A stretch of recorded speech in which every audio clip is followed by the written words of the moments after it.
snap, a wet branch, a loose rock. One wrong step on a hunt 50,000 years ago, and your leg breaks. No hospital, no painkillers, no ambulance. What happens to you now? Most people assume the answer is simple. You die. A broken leg in the Stone Age was a death sentence because survival of the fittest does not wait for the injured. Most people are wrong. We know they are wrong because of bones. Archaeologists keep digging up ancient skeletons with old fractures. Arms, ribs, collarbones, even legs.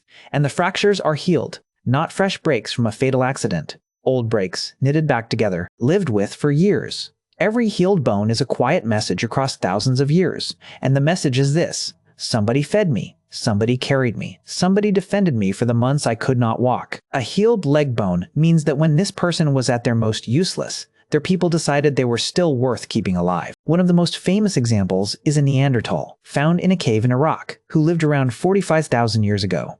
Scientists call him Shanidar 1. His skeleton reads like a crash report. A crushing blow to the face that probably blinded one eye. A withered arm, broken and healed, possibly amputated below the elbow. Damaged legs. Severe hearing loss. He did not die from any of it. He lived for decades. He survived injuries that would bench a modern athlete forever, in a world with saber-toothed cats in it, as a deaf, one-armed, half-blind man.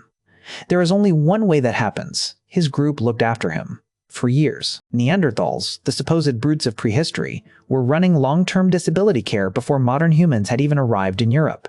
But care is only half the story. The other half is surprisingly technical, because at some point, ancient humans worked out the most important fact in orthopedic medicine. Bone heals itself. Your skeleton is not like a clay pot that shatters and stays broken. It is living tissue that immediately starts rebuilding.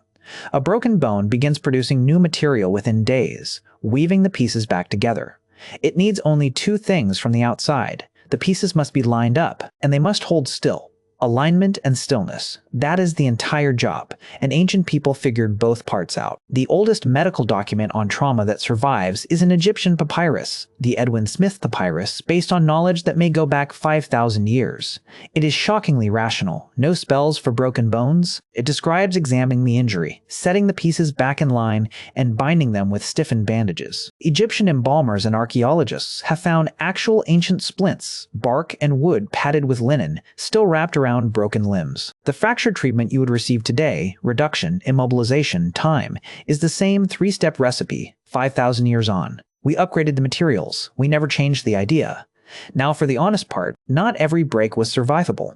A simple, clean fracture in an arm? Very good odds. A collarbone? Annoying, survivable? Ribs? Painful, but they mostly heal themselves. But a compound fracture where the bone tears through the skin was a catastrophe. No antibiotics, no antiseptics. Infection was the real killer, not the break itself. And the worst one was the femur, the thigh bone, the strongest bone in your body, surrounded by huge muscles that drag the broken ends past each other. Without traction, it heals short and crooked, if it heals at all. That is exactly what makes the archaeological record so moving.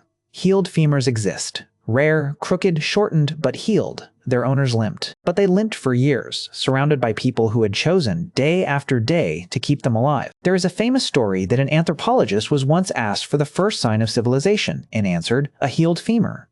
The story may be a legend. The logic is not. In the wild, a broken leg is where your story ends.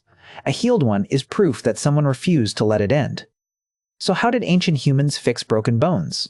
With the two oldest medical technologies on Earth, a splint to hold the bone still, and a community to hold the patient still, to feed them, move them, and wait out the slow miracle of a skeleton rebuilding itself.